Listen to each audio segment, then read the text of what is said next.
Hi, Paul Sakis, Good News Planet. We're going to talk about something that's, I don't know, this is not really good news, but it's good news to know about it. No, what's good news is that there's something that can help something that's not so good news, all right? Does that make sense to anybody?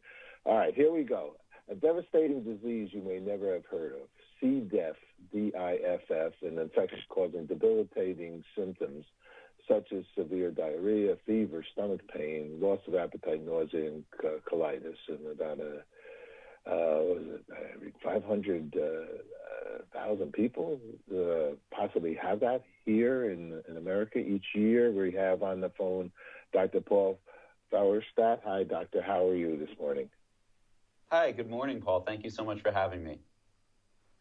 And thank you for coming in and speaking about this. And we have Patricia also, who has suffered from recurrent C. diff infection. Patricia, very brave of you, and thank you very much for coming out and talking about it.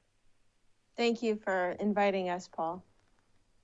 Okay, so did I say the amount of people that have this concern? Did I say a wrong number, Doctor? No, you're 100% right. It's unbelievable. But believe it or not, 500,000 people in the United States get diagnosed with C. difficile on an annual basis. It's a really major problem. In fact, it's the most common healthcare-associated infection, more common than VRE, more common than MRSA. Oh, my God. Okay. All right. And I've never heard of C. diff. I guess well, you I'm have lucky now. I haven't. I know. And so tell us about it. What is it? So we're here on behalf of Fearing Pharmaceuticals to raise awareness about C. diff. C. difficile, or C. diff for short, is a bacterial infection of the large bowel. Normally within the large bowel, there's a wide array of microorganisms, most of them good, some of them not so good. We commonly call this group of microorganisms the microbiome or the microbiota. In the case of C. difficile, antibiotics for other indications like a urinary tract infection or a sinus infection, patients take those, and unfortunately, that also depletes the good microorganisms within our colon. In that situation, C. diff can take over, and when C. diff takes over, patients can get a lot of bad symptoms, like abdominal pain, diarrhea, nausea, fevers, sweats, among other things.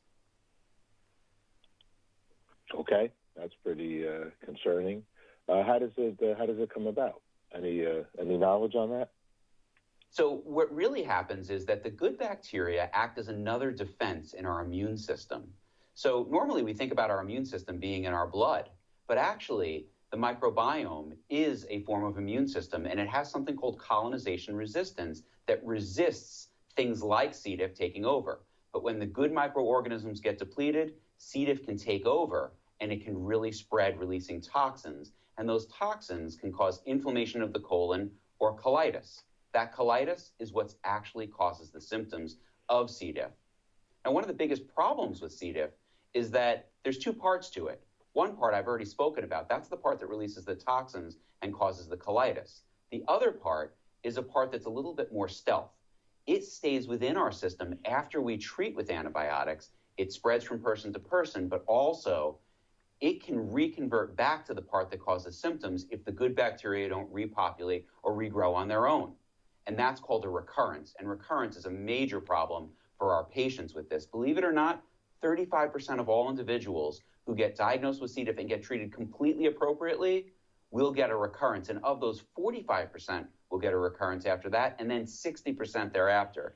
And that starts a really vicious cycle that has a major, major burden on our patients in the United States. I'll tell you one thing, you don't want to mess with that colon. I've lived through my colon, breaking, and toxins going throughout my entire body. That was, I was happy I lived through that scenario. I'm sorry to hear that. That was a serious deal because,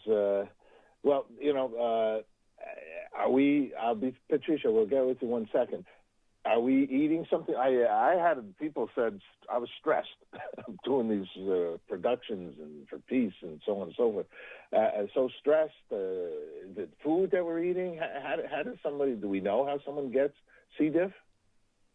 So really, yes, a lot of the things that we know emanate from changes in the microbiome. And food that we eat certainly plays a role, but there aren't specific foods that we know that can prevent C. diff infection. What we do know is thinking about antibiotics before we receive them for upper respiratory tract infections and urinary tract infections and things of that sort, and making sure that they're properly indicated and we have the shortest course possible. That's the best way. It's called antimicrobial stewardship. That's the best way to minimize the risk of C. diff infection. And then eating a good, healthy diet based upon what your medical comorbidities are, or if you have none, then eating a diverse diet, high in fruits and vegetables. Obviously, as a gastroenterologist, high fiber is always very, very important for a healthy colon and a healthy bowel. Okay, Patricia, so kind of you to get on. How did you learn that you had C. diff? I experienced recurrence a month after I was initially diagnosed and treated with antibiotics for C. diff infection. I was then put on another antibiotic, but the cycle of recurrence continued for months. The infection was so painful, and I couldn't be with my kids. I couldn't even hug them. My work was impacted, and I couldn't leave my home. I had to stay home during the holidays and miss out on those important moments as well. A few months after my initial diagnosis and multiple recurrences, I was referred by a GI doctor to enroll in a clinical trial, and after receiving the investigational treatment in early 2019, my symptoms cleared and I haven't experienced recurrence since. To this date, I don't know where or how I got the infection, but I'm so grateful to have been able to be treated and stop the cycle of recurrence. I was able to spend time with my family and friends and focus on what's important.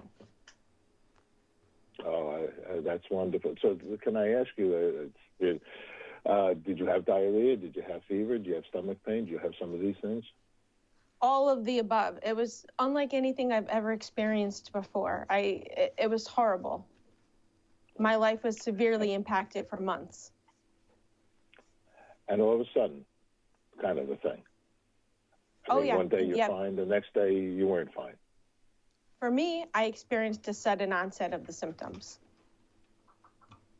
So, we're really here to raise awareness and make you aware of a really exciting development that we've seen in the world of C. diff, and that's a product called rebyota.